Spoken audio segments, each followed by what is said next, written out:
years without going to church. Even though I had been a minister in another church for 10 years, I stayed home Sundays for 2 years. And boy, did I miss it. I missed it so much, just this kind of connecting together. So I really welcome you. And today we're starting a little differently than usual. The last couple of weeks, both the little children and our teens in YOU have been learning a song to teach everybody who comes to this Unity in Marin. So I'm going to invite you guys up. Come on up.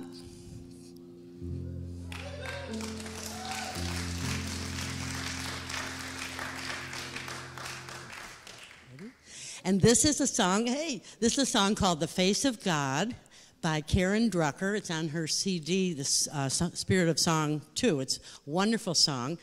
And I've always loved it. And so the last couple of weeks, everybody, the little ones were teaching their parents who started the first service. And these guys agreed to come in and teach you. So we're going to go through it 8 times, believe it or not.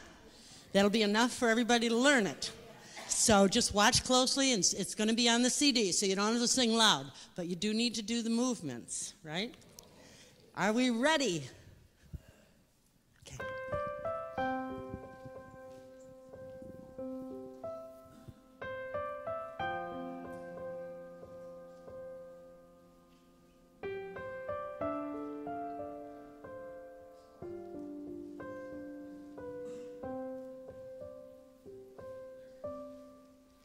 You are the face of God. I hold you in my heart. You are a part of me. You are the face of God. You are the face of God. I hold you in my heart. You are a part of me. You are the face of God. You are the face of God. Tu es l'image de Dieu. I hold you in my heart. Tu es l'image de l'amour. You are a part of me. You are the face of God. You are the face of God. Tu sei la luce di Dio. I hold you in my heart. Tu sei il volto dell'amore. You are a part of me. You are the face of God. You are the face of love. The face of love. I hold you in my heart.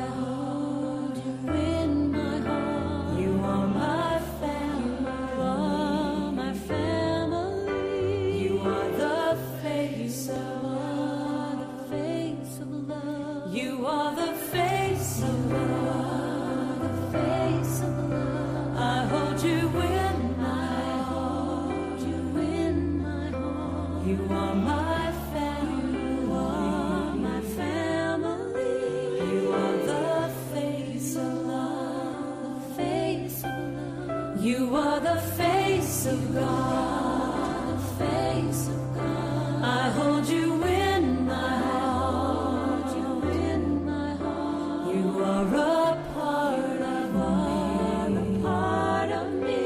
You are the face of God, the face of God. You are the face of God. Eres la luz de Dios. I hold you in. You are a part of me. You are the face of God. You are the face of God. Now let's all hold hands. Hold somebody's hand. And just feel this knowing. Feel this knowing.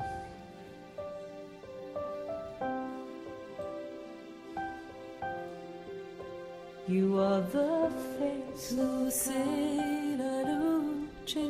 You are the face of God. The face of God. You are the face of God. L'image de Dieu. You are the face are the face of God. You are the face of sin. You are the face of God. The face of God. You are the face of God. Thanks, kids.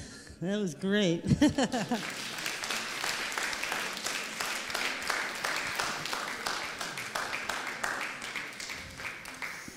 And let's start our time together with a prayer this morning. So I invite you to join me.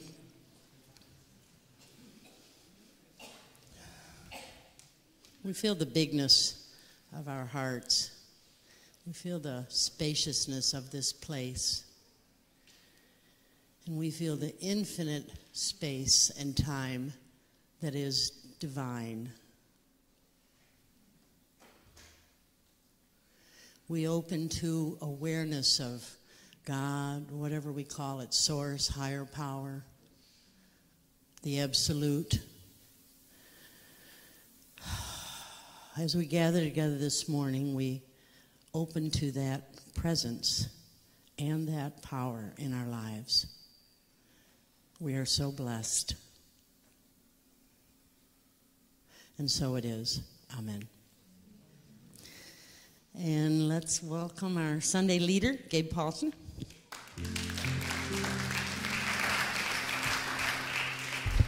Good morning. Thank you. Thank you, Reverend Pat.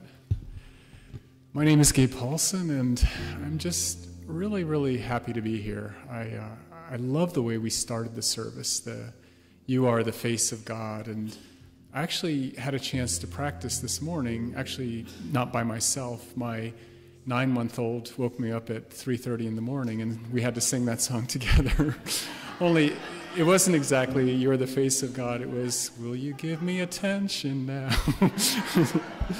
But truly, to see Reverend Pat had the kids here, the very young ones in the first service, and we just saw the teens, and they're such reminders. Really, they're just reminders of the purity, of the presence, of the joy that's in us. And that's one of the reasons we come here.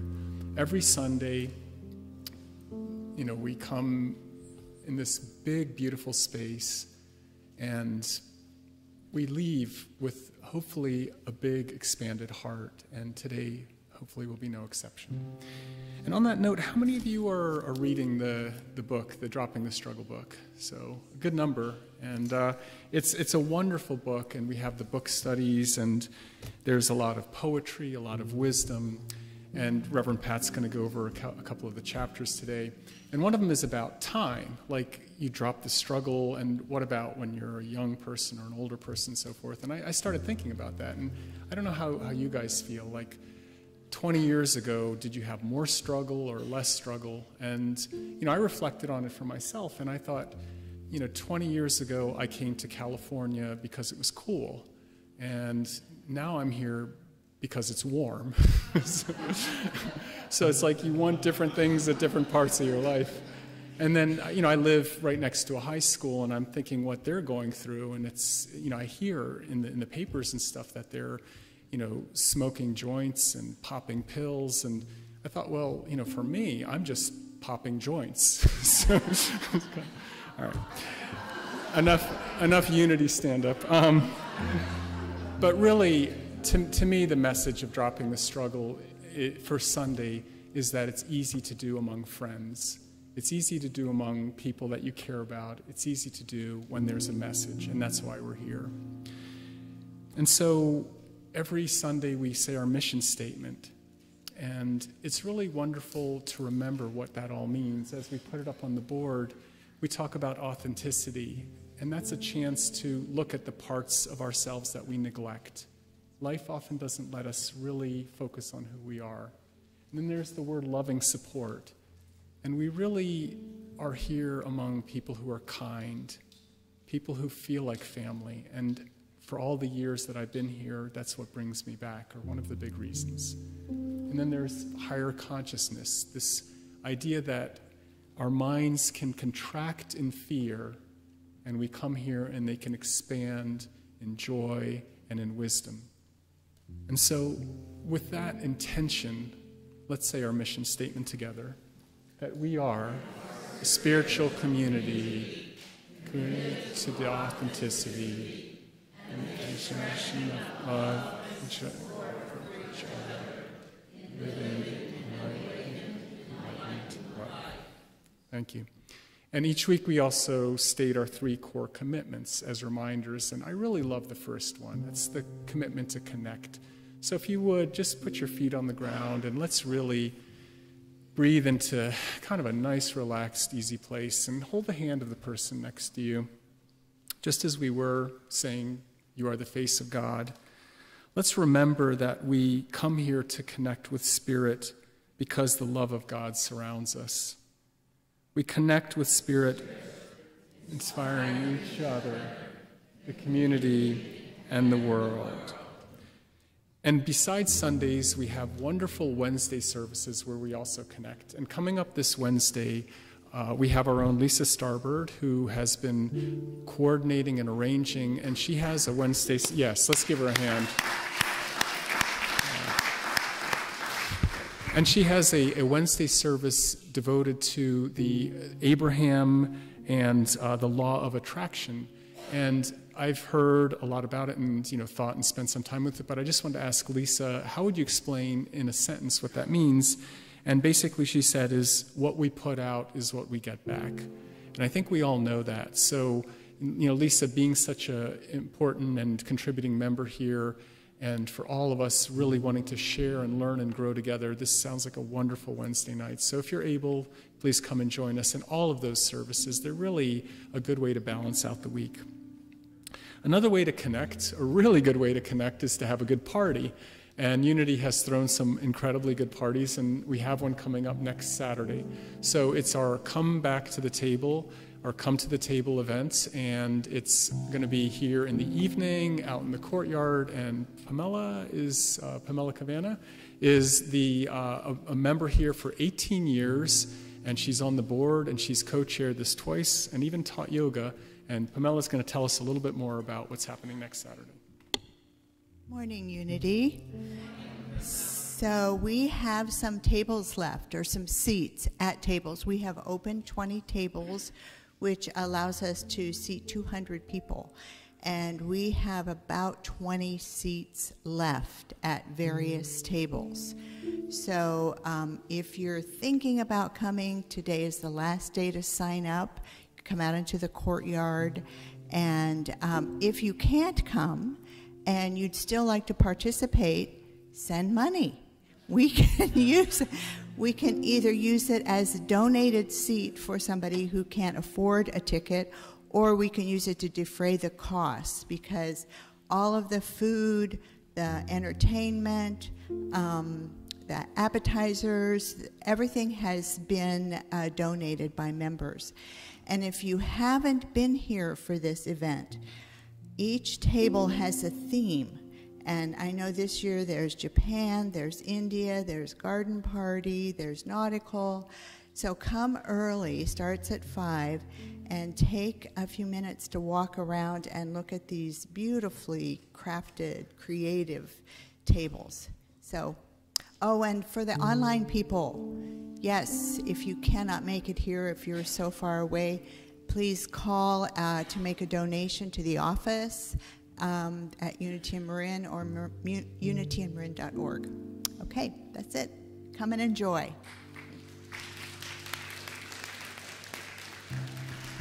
Thank you, Pamela. It really is a wonderful event. There's catered food and music and dancing. And also, if anyone is on the fence, like I know many of you are coming, I myself bought a few extra tickets. And please see me in the line. I mean, this is a way to also enjoy with the rest of us. If you have any hesitation or you're unsure, please ask me. I'll be there out at the end.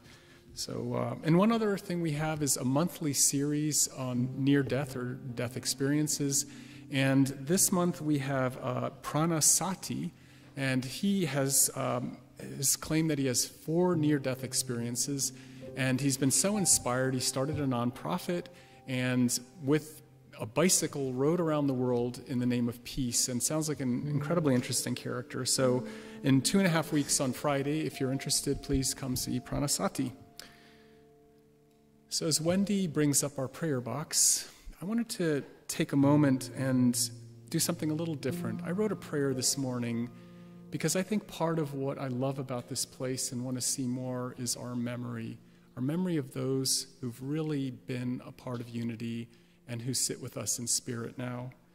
So I call on the spirit and the love, the remembrance of Arlene Halligan, Nadine Schendels, Bobby Finney, Norlin Merritt, Vince DeMaio, Betty Martin, Candida Wright. And there's so many more. If there's anyone whose name you'd want to be prayed over, please see me as well in the line. I really feel we are a family and we remember as much as we look into our future. And the daily word for today is balance. Oh, I'm sorry. Wendy, thank you for your service. And we pray over these prayers here for 30 days and send them to Unity for 30 days. And our daily word for today is balance. Work, play, rest, and prayer are balanced in my life today. Creating a new dimension of consciousness, one that Jesus called the kingdom of heaven, is my purpose as I move through this day. Achieving that goal requires time, commitment, and I do what is mine to do with gratitude, with appreciation. However, rest, relaxation, and prayer are also elements that are vital to my spiritual well-being.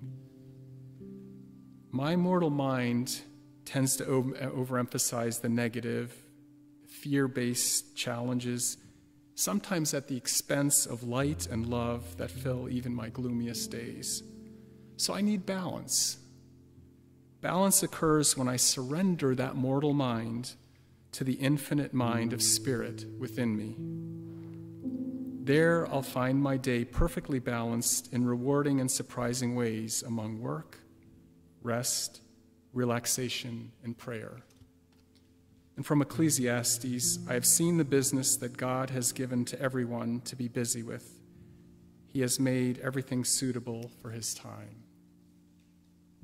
And so as we take these words that 300,000 Unity members read today, we remember balance and ease, the path of non-resistance, the way of letting go, the hundreds of ways we just drop into what is and who we are. We all know how to struggle, and we all have struggled, but let's not forget that we all know freedom, and we all know how to be. So let's greet our calm and our joy as we go into the silence.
was.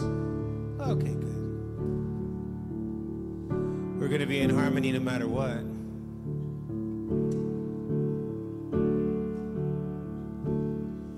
We sing in the name of the one, eternal, infinite being. We sing in the name of the one, eternal, infinite being. Who has many names, yet is beyond all names and forms. Who has many names, but is beyond all names and forms. We come together for healing, revealing who we are. We come together for healing, revealing who we are.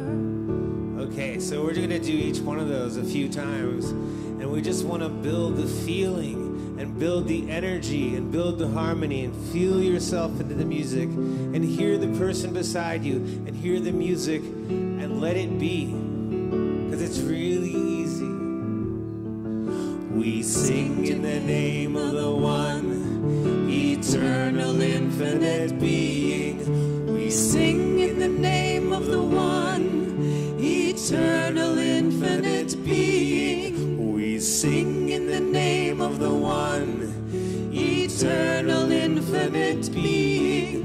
We sing in the name of the one, eternal, infinite being. Who has many names, yet is beyond all names and forms. Who has many names, yet is beyond all names and forms.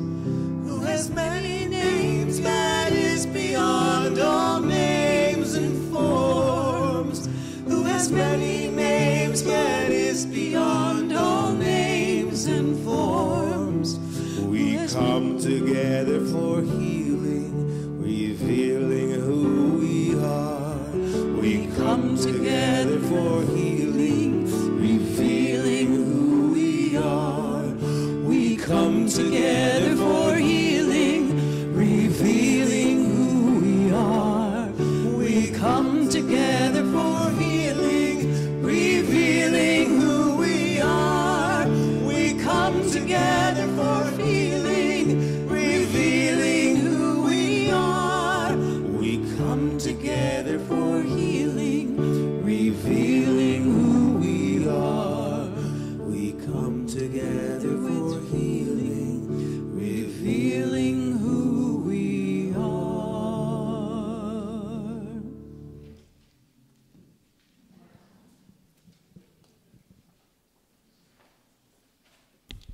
Beautiful. Thank you, Josh, for that chant, and Caroline as well. And thank you to Jason, who's on the piano. Can we give him a hand? Yeah. Thank you. If any of you are new, we would love to welcome you. We have a welcome team, and we have a little packet which will give you a chance to tell us about yourself, your name and contact information, and then a nice complimentary coffee mug, which I drank from this morning to stay awake from my child's outburst. So if you're new, please raise your hand, and one of these volunteers will give you a packet. And if you're online, we'd love to welcome you as well. We're a growing community. We're very welcoming, very open. And to all of those of you who are here every Sunday, equally extend our arms and welcome you. And thank you for being here today. Our second core commitment is to grow. And I read a daily word that to me just kind of hit the spark. As we saw the teens up here in the first service, the really young toddlers, I just keep thinking how looking at the young is an inspiration, and they really are, in some ways, our teachers. So the daily word was for confidence, and it said, as adults, we gain inspiration by observing the progress, determination, and confidence of a child. These seeds of resilience are still within me, waiting to be activated through belief and faith in my divine essence within. And I think that's what we believe. Regardless of age, we have that confidence, we have those seeds of resilience, and we just need to reactivate them, to water the seeds, to nurture them, to grow that. And that's our second core commitment. So can we please say that together? that we grow in consciousness through education, healing, and prayer.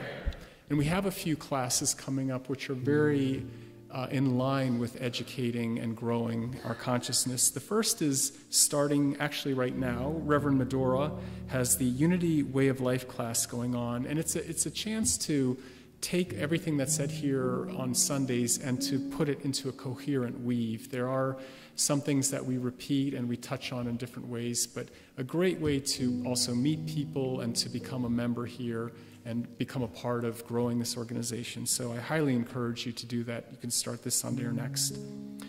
Another class is called The Physics of God, which sounds like some very, very big ideas, but I think of it as science being a metaphor for us, just like we say the Bible is metaphorical or metaphysical.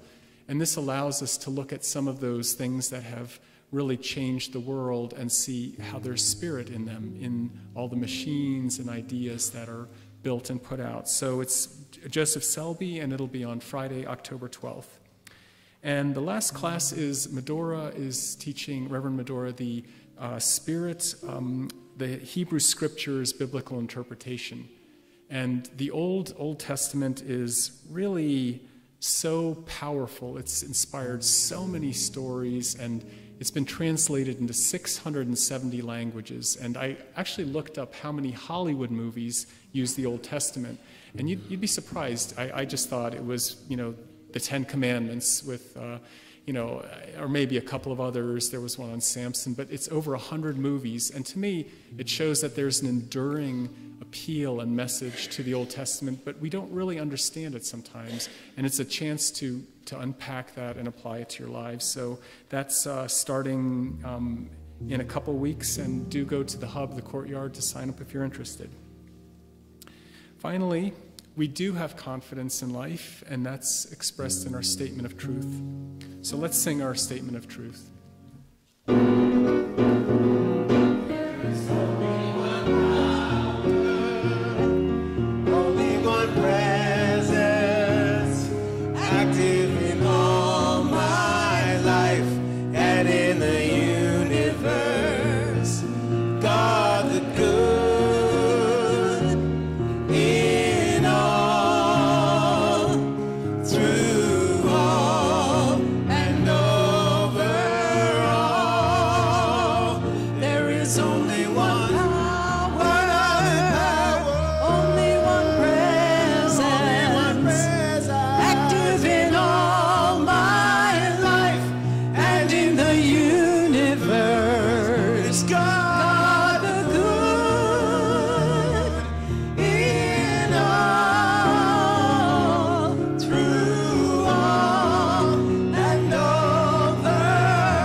Written by Joshua Holmes. Thank you. Yeah.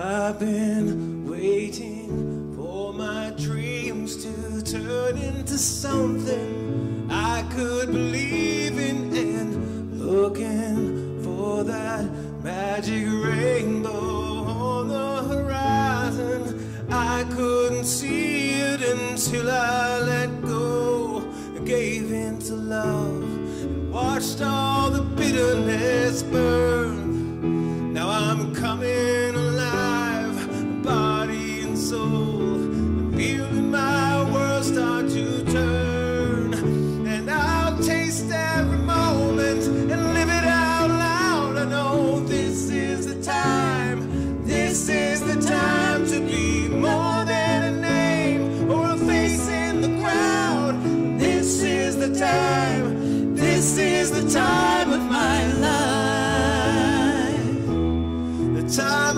my life, holding on to things that vanished into the air, left me in pieces, and now I'm rising from the ashes, finding my wings, and all that I needed was there all along, within my reach, as close as the beat of my heart. And I'll taste every moment and sip it out loud. Oh, this is the time, this is the time to be more than a name or a face in the crowd. No, this is the time, this is the time of my life, the time of my life. And I'm out on the edge of forever, ready to run. And I'm keeping my feet on the ground, arms open wide, face to the sun.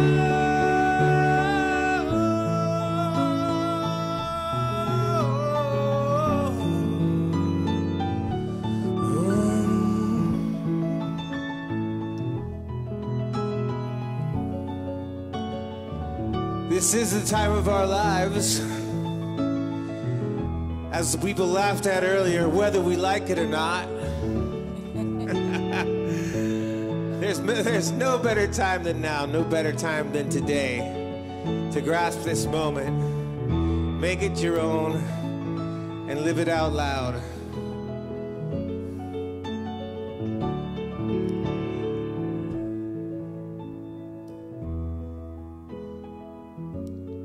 Taste every moment, and I'll taste every moment and live it out loud. I know this is the time, this is the time to be more than a name or a face in the crowd. I know this is the time, this is the time of my life, my life.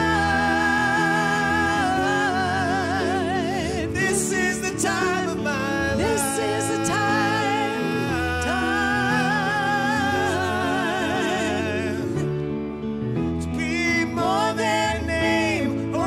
In the crowd, no, this is the time, this is the time of my life.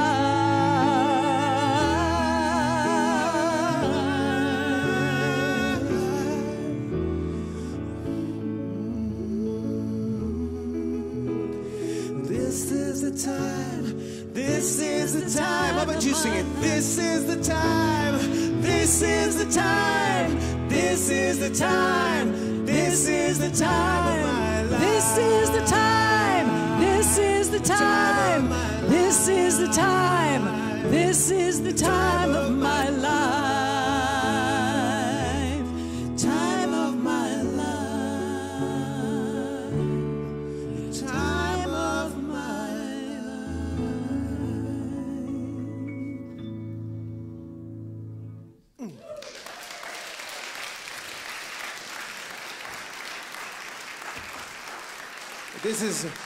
This is the time for Reverend Pat Palmer, who's going to tell you about life. Thank you. What a Sunday for music, huh? Whoa, that was so powerful. And the face of God, you know, the kids have been learning it a couple weeks so they could teach all of us here. So I had it on my mind, but I forgot about it. I went on a hike yesterday afternoon, maybe 4:30, 5 o'clock, and it was just, you know, if any of you were out, you know, in Marin, it was just the tiniest bit of drizzle, tiny drops. They weren't even drops, they were so tiny. And it was just so beautiful to be in the woods. And I decided that was the time for me to really connect with my spiritual self, because I was just so high and so happy to be there. But I was having trouble making that connection, you know. I was walking along and kind of efforting a little bit, you might say. And all of a sudden I realized the things that were distracting me, the beautiful drops and the trees and the grass, and that was the face of God. Everything I was seeing, everything I was so enamored with was literally the face of God, just like we are for each other when we did that song earlier.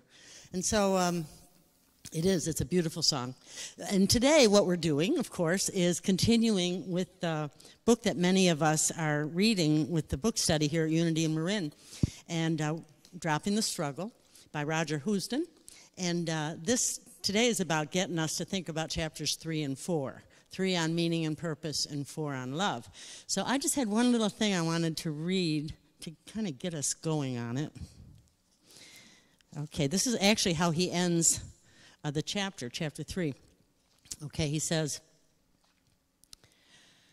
I know with a knowing that is not of the mind, that I am the aware, loving presence that is always here.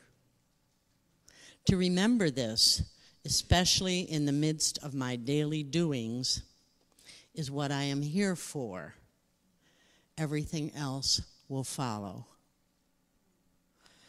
So it's beautiful. Here's a chapter on meaning and purpose, and he's saying that's what we're here for, to know our oneness with whatever being is, whatever divine mind is. That's our purpose.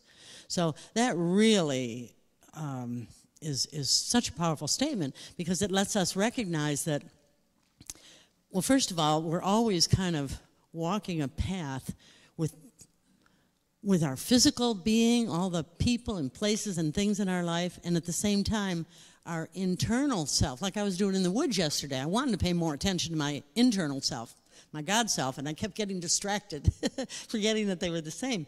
So we're always doing that in our whole life. We're dealing with getting the kids to school, and we're dealing with finding a new job, and everything that calls our attention. And at the same time, here, Roger Houston is saying, and we who come to a spiritual community like this know that what we're really about is the inner space, the inner knowing, because guess what? That's where the power lies. As much as we focus on the outer, consciousness creates. Many of us have really come to get that the vibration that emanates out from us, from where we put our mind, our thoughts, our emotions, that's literally the frequency we project to the world, and that literally draws into our life experiences in alignment with that. So our power, where we really want to put our attention while we're dealing with our whole life, of course, is what is the condition of that inner space within me? What is the condition of my emotions, my thoughts, and my connection with a power and a presence greater than I am? So it's like we're living two lives at once, and that's the way it is, right? That's what we're born here to do and to get. We can't. There's nobody that can tell us whether or not we're living our purpose. There's nobody that can even know, as far as I'm concerned. It's an inner knowing. It's an inner thing, because you can have somebody like somebody in government, which is a little sore subject right now, but somebody in government who's maybe in charge of maybe thousands, maybe millions of people's well-being, and maybe everybody said, boy, they're really on their purpose. They're really doing a good job. And who knows? That person might be feeling, you know, this isn't where I belong. This isn't what I want to be doing. They might not feel that passion of the work that they're in a position to do. And another example I thought of this morning is, as far as loving, loving is our best avenue through life, loving ourselves and others. But we can have somebody who's maybe they're really, really the kind of person you say, gee, I wish I was like that.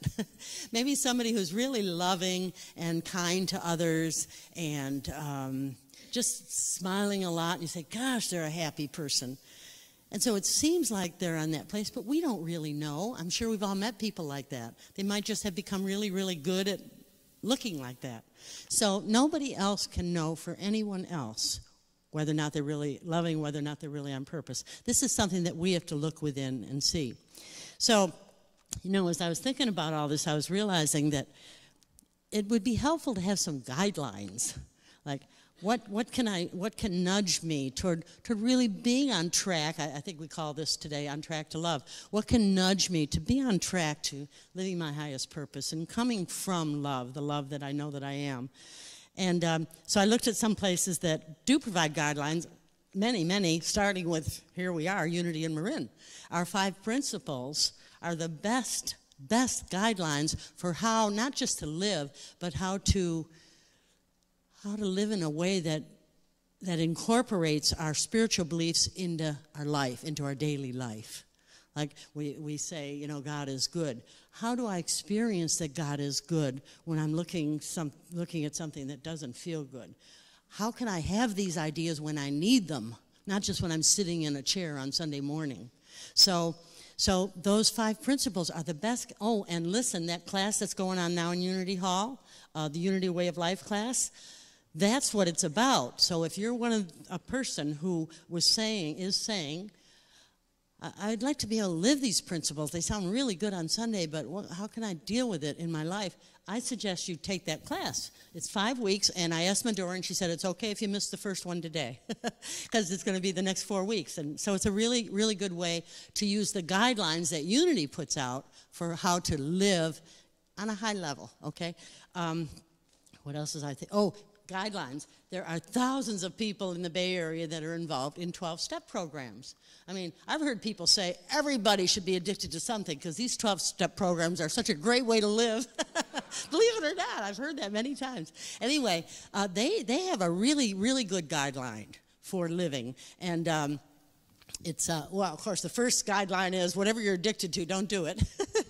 But in addition to that, there's another guideline that has to do with like groups and meetings, how they make decisions about what should we do, how should we do this, or how should we do that. It's said that the main guideline is whatever groups decide to do, it needs to be something that will minister to or support the person who's still out there, who's still suffering, who hasn't yet gotten on top of their addiction. So that's a wonderful guideline for 12-step work, is that together we must always be sure that our primary purpose is to help the person who's still having difficulty. So that's great for 12-step programs.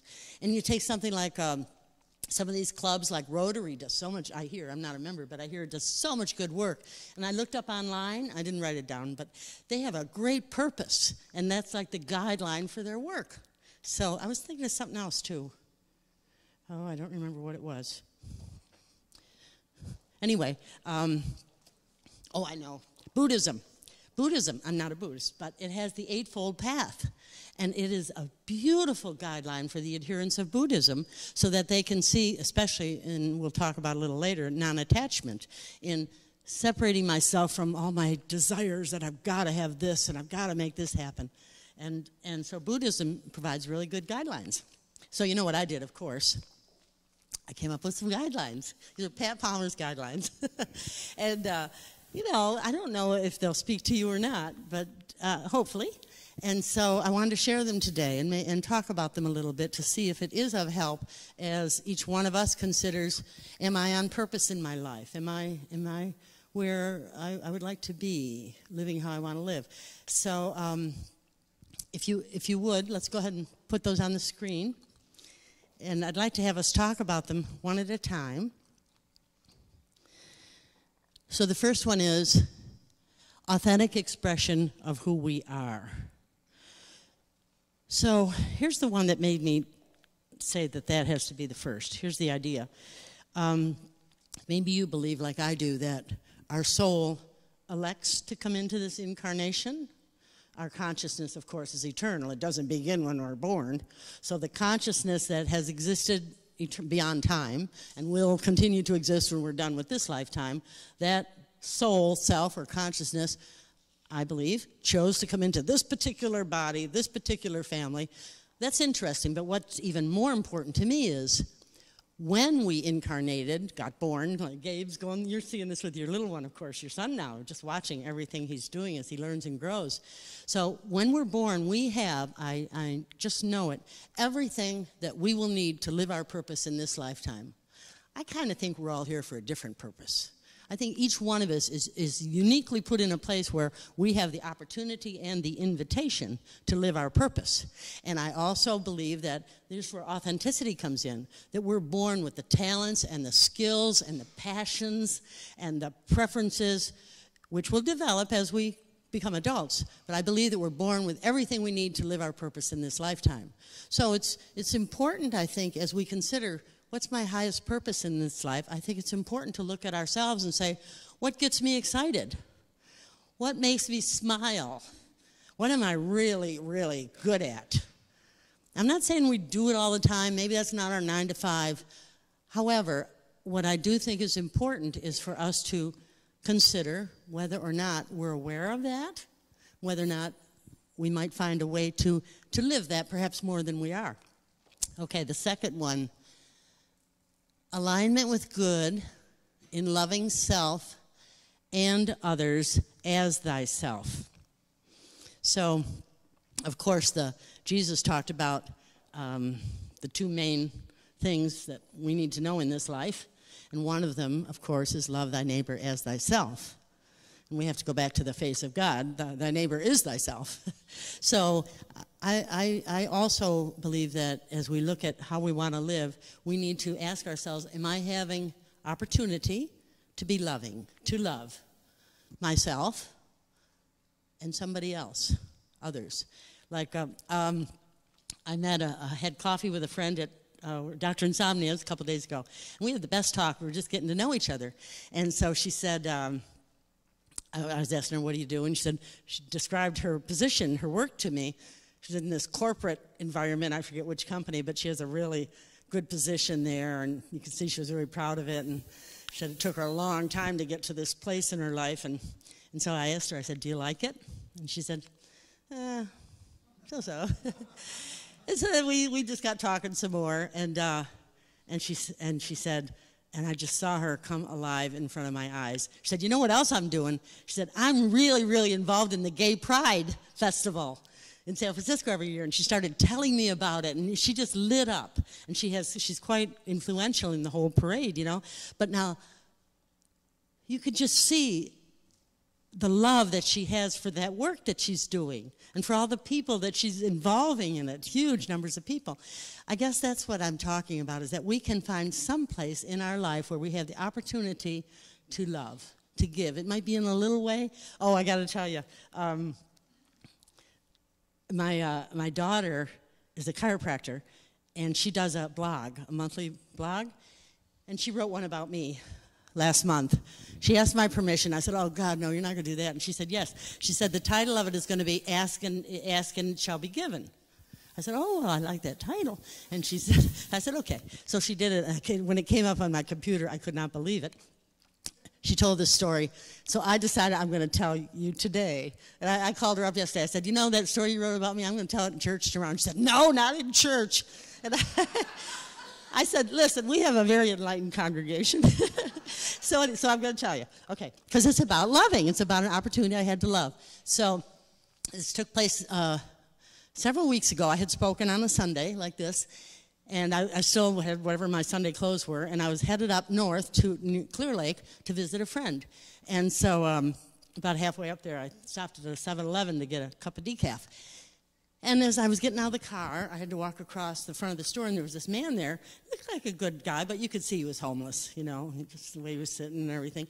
And as I walked by, he said something, and I just pretended I didn't hear him. He said, you got any pot for a homeless guy? And I just kept on walking. And so I forgot about it. I was in the store getting my coffee and everything. Then I came out, and I had to walk by him again, and he said it again. And this time, I just looked at him, and I said, I'm sorry, I don't. He said, okay. So I got in my car, and I turned on the car, and I was about to back out, and I remembered something. I remembered, I think it's 4 or 5 years ago, somebody that I was helping who was in recovery had given me this little bag of marijuana. And they said, hang on to this, please. And I had stuck it in my trunk. I didn't even know if it was still in there. But I popped my trunk, I got out of the car, I went into the trunk, and I found it. It was way in the, I found it. I know. And I got out of the car, and I went up to him, and I said, I found some. And he said, what? He said, what? He said, I was only fooling you. And so I said, well, do you want it or not? And he said, yes. It was, I'll never forget these. That made my day. I laughed about that all the way the whole trip. But it was just, you know, it was just a way to have fun and to do something loving for a person, you know. So anyway, that's the second one.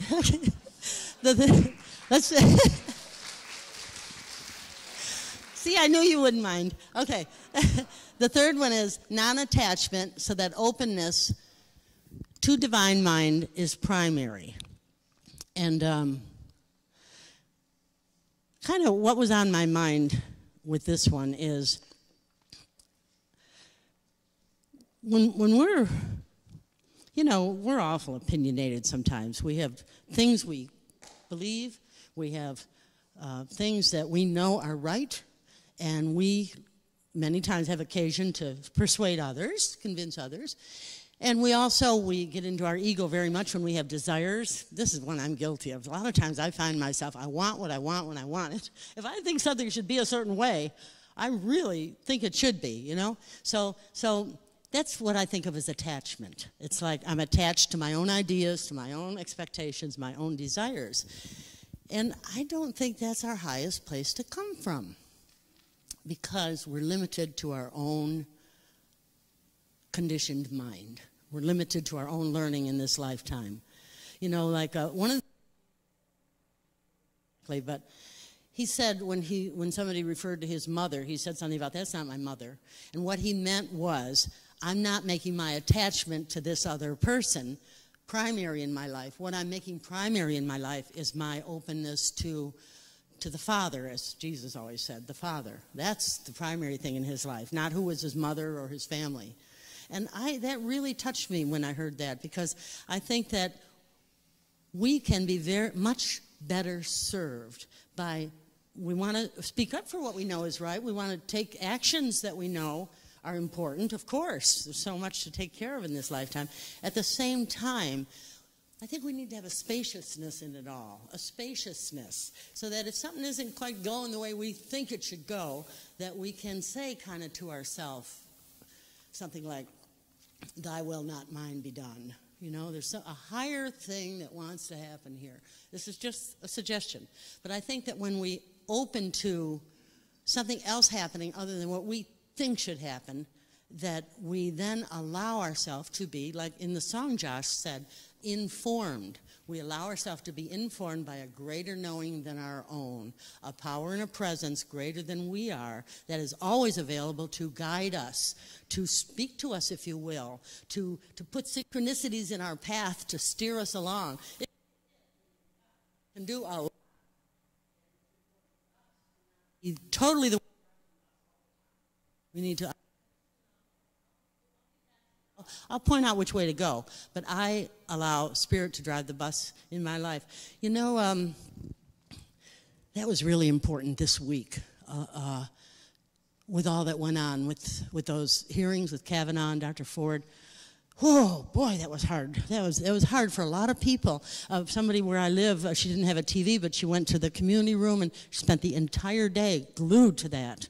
You know, and so many people I've talked with are so upset, with reason, of course with reason. And meanwhile, back at the ranch, it doesn't leave space for us to be directed as individuals and as a country. I think it's important for us to know what's right, to speak what's right, to do what we believe, and at the same time, to be coming from a place of, there's a higher knowing than necessarily mine, and we need to open to that, to being informed, to being guided, to being led. So prayer is what's in order, I believe, in cases where we're just so affected by something like that, or something in our family, or something in our work. It's important that we just back off, and pray or be open to divine guidance. So that's why I included it as part of what I think we need to pay attention to as we're looking for our purpose, is to have a kind of a non-attachment. I mentioned, I think last time I spoke here, that I'm falling in love with Myrtle Fillmore. Myrtle Fillmore was one of the founders of Unity, through her book, Mother of Unity. And as I was reading, I came across, they said that they found her personal credo, statement of beliefs, in her own handwriting after she died in 1931.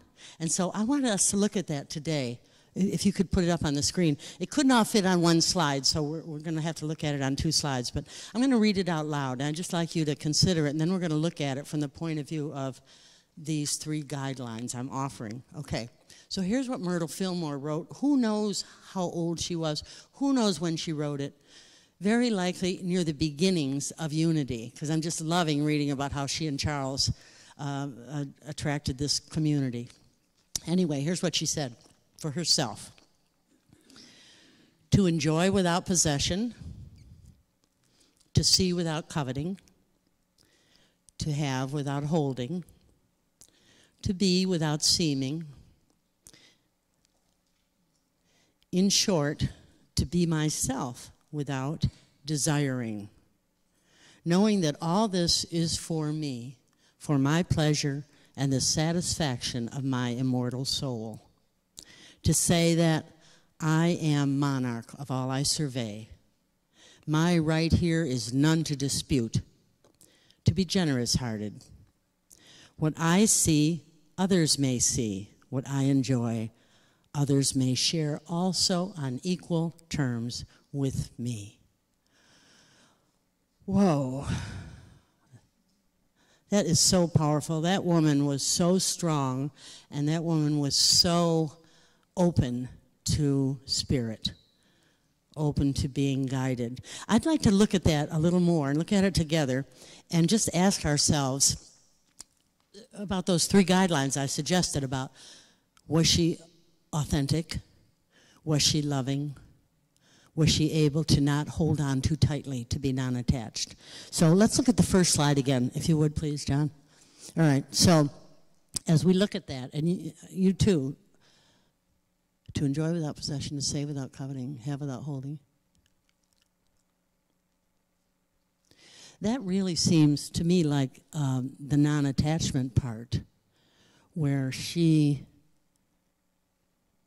could feel her feelings and have the good in life, but also wear it loosely, like we say, wear life like a loose garment, where she could know who she was and what she was doing, but not have to cling to it, right? Oh, to be without seeming, that seems to me like authenticity. In other words, she wasn't trying to prove herself different than who she really was. She just wanted to be who she was. That, to me, is authenticity. Let's look at the next one, please. Okay, to be myself without desiring, yeah. Knowing that all this is for me, for my pleasure and satisfaction of my immortal soul. I love it. That's like self-love. She was acknowledging that this life is for us to be joyful. This life is for us to be happy and to have pleasure. We have to love ourselves in order to love others, right? And that's what we learn when we're born. And then the rest of it is to say that I am monarch of all I survey. My right here is none to dispute. Strong. And then she says, to be generous-hearted. Oh, I love this last part. What I see, others may see. This is totally loving. All the good that I have in my life, I want everybody to have it. What I enjoy, others may share also on equal terms with me. Beautiful, huh? So there's another, that was the guideline that Myrtle Fillmore was giving herself to govern her decisions and her actions and where she put her attention and effort in her life. We should all write one for ourselves, huh? Let's go home. We should stop right now and write a crate up for ourselves. But I'd like to do something else. I'd like to have us to actually do an exercise like that. And with each of those 3 ideas, authenticity, loving, and non-attachment, okay? So I'm going to do it with you, and I'd like to ask you to, if you will, close your eyes and to ask yourself this question.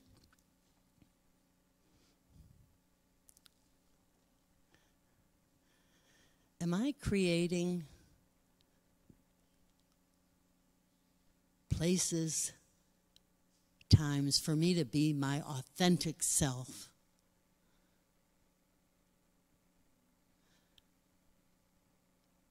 Are there ways where I can be who I am what I feel, what I believe.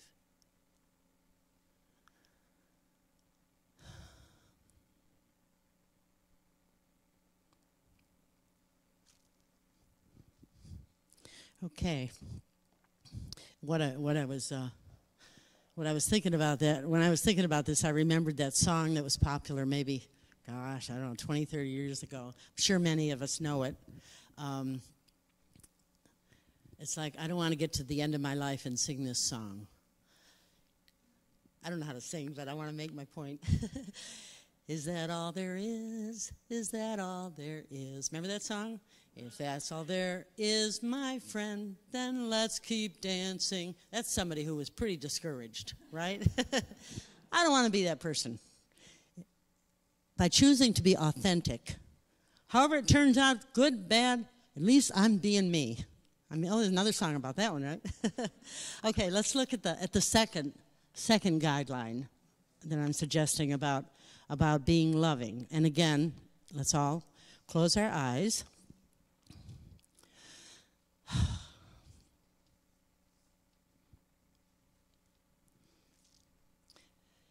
And ask the question,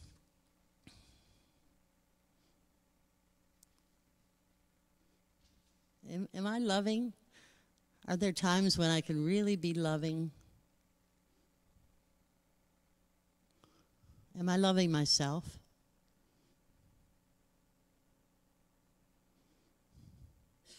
Do I get to have that joy of really loving?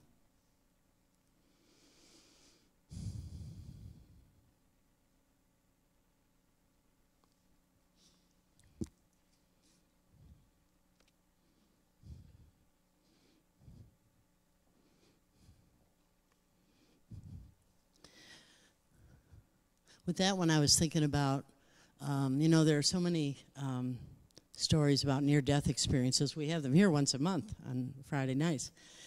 And one of the things I've often heard in reading about what happens to people when they're actually dead and then come back to talk about it is they went through the tunnel and they came to this light and they were asked one question.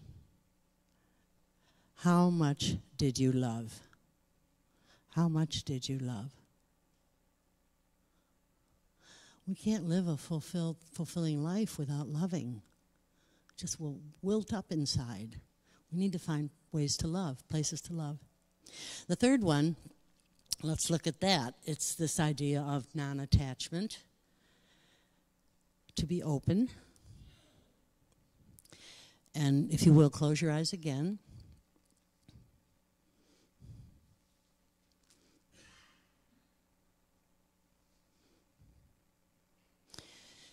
And ask, am I willing to hold myself lightly?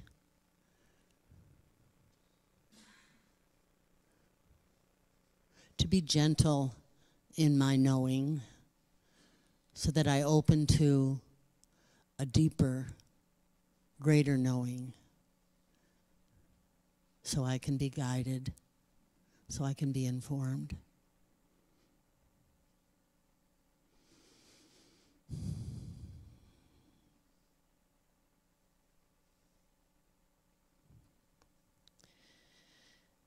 And one of the things I was thinking about that one was from, I know I've mentioned it before because I am so in love with this book, The Perennial Philosophy by Aldous Huxley. It's just got so much depth. And one of the things he says about that is a story by Chang Tzu, thousands of years ago.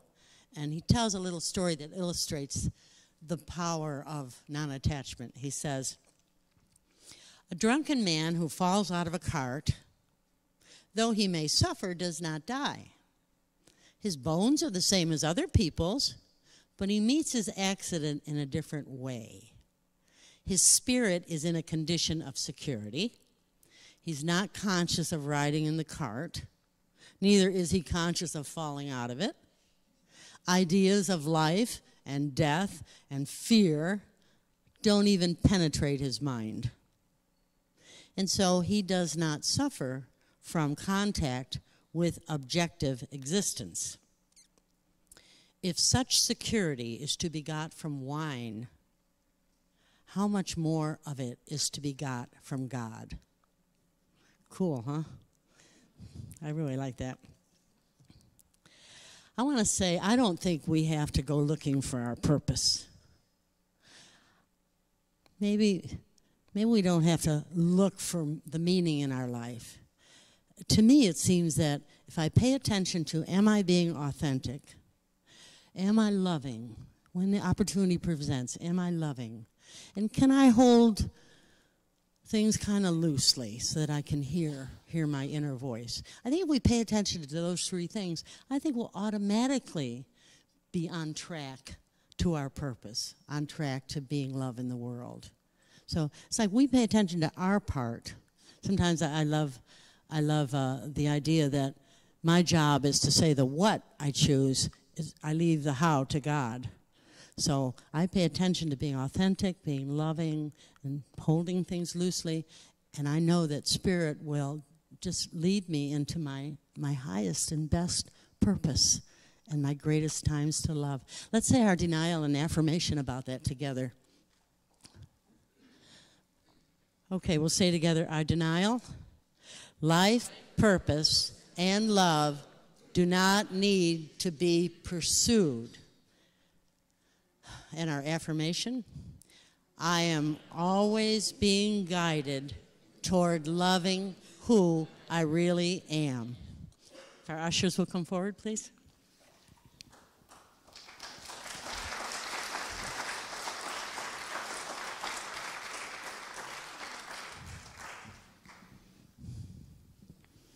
As we connect with the love that we are in ourselves, with our friends, and in this community, we allow it to spill over out of us into our beloved unity in Marin as we do this offering.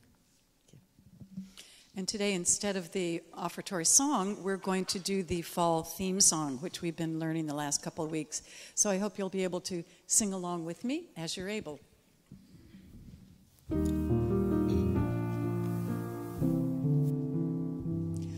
I float on the ocean of possibility, buoyed by faith and poetry. I quiet, I soften, I open, I breathe. May it be so. Space where thoughts come apart, I sense the mind that lives in the heart. I'm loving, I'm knowing, accepting, I breathe. May it be so. May it be so. I am fully present to what's unfolding now, resting, alert, filled with grace. I let go of resistance and let God life flow, and all is divine in this place. Here in this moment, there's only what is, and no separation exists. I'm grateful, I'm living, I'm present, I breathe. May it be so. May it be so. And now we'll have Josh come up for one last song, if he will honor us with his presence. One more. If not, I'll sing it. Josh!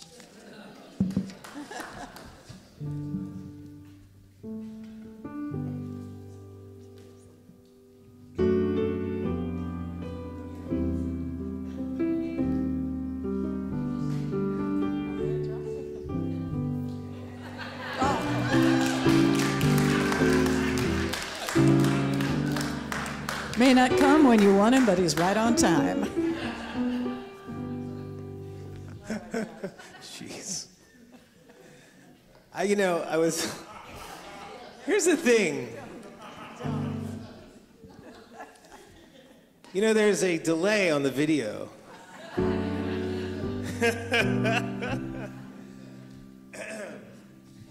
And on the video, Carolyn was still singing when I walked in the door.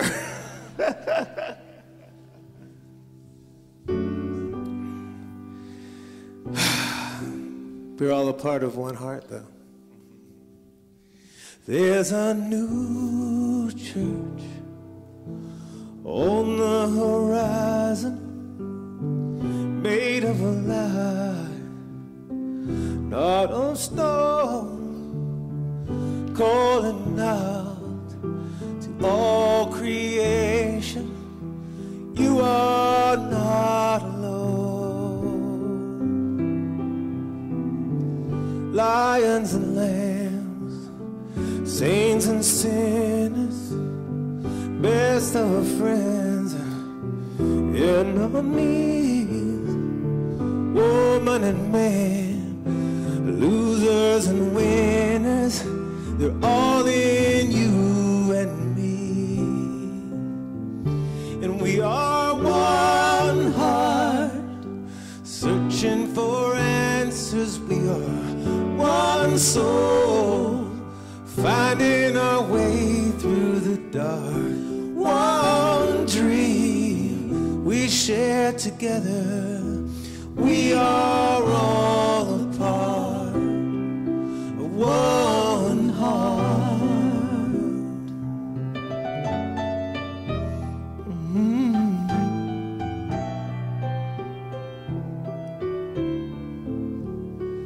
Out in the cold, there are faces hidden by the wind and rain.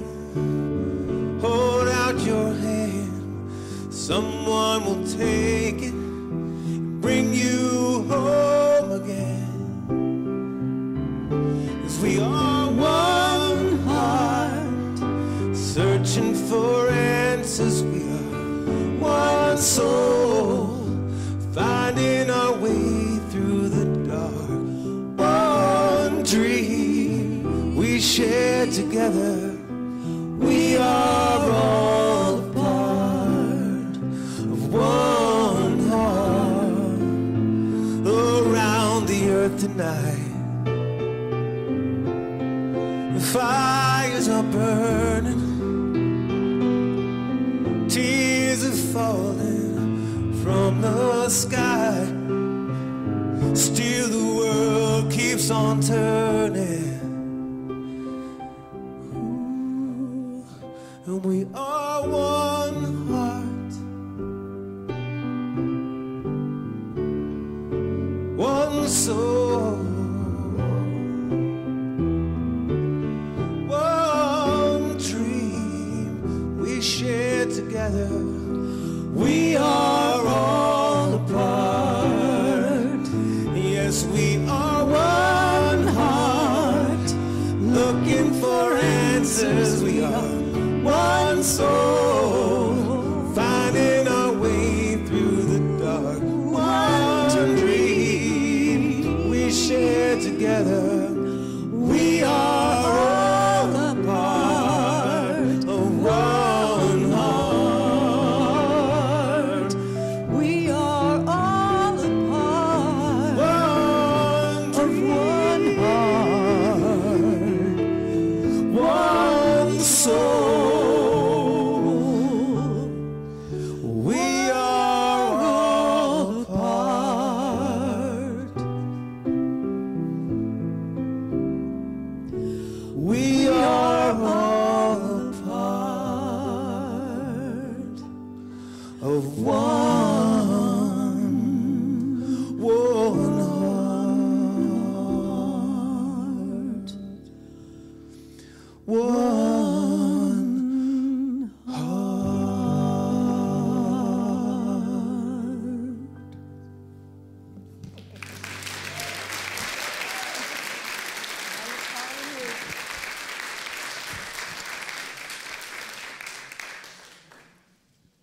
And we rejoice today in the privilege of supporting each other and taking the givingness of life to us and sharing that with each other personally and with our community. And so it is. Amen. Let's say our prayer together. Divine love through me blesses and multiplies all that I am, all that I have, all that I give, and all that I receive. Thank you, God. Thank you, God, and thank you, Reverend Pat, for your talk today. I thought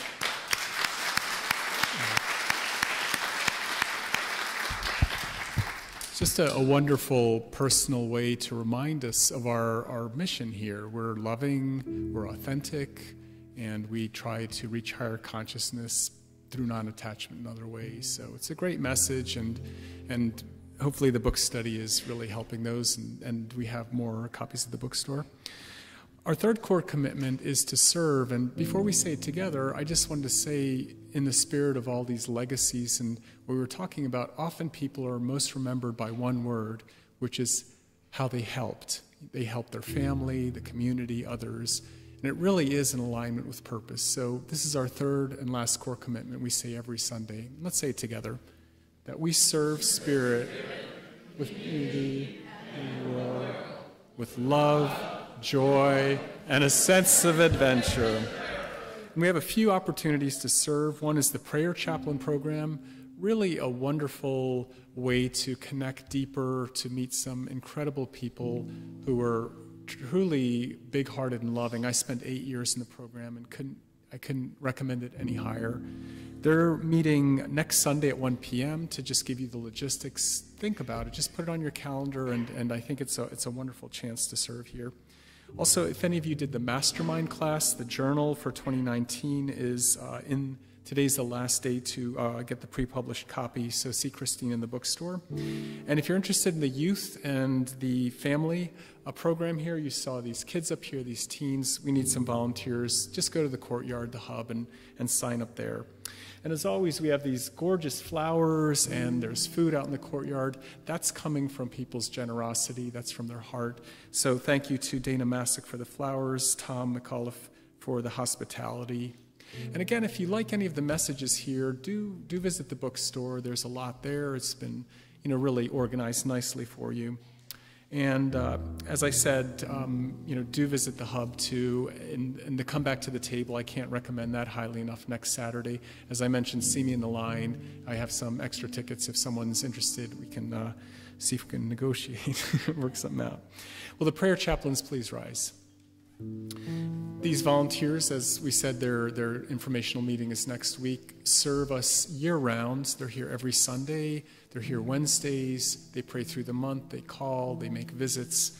And they're really a way to have an authentic, allow you to be authentic, to feel that loving support and that higher consciousness, everything we talked about today. So if you would, just tap one of them on the shoulders and introduce yourself, and if you have something to share, it's a great opportunity. So chaplains, for your constant and dedicated service, we thank you so much. And the rest of you, as you're able, please rise. So as we close our service, we're reminded that we're here with a purpose, we're here with joy, we have confidence in our lives, and so we say our prayer for protection. The light of God surrounds us. The love of God enfolds us. The power of God protects us. The presence of God watches over us. Wherever we are, God is. And let's sing our peace song together.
Thank you.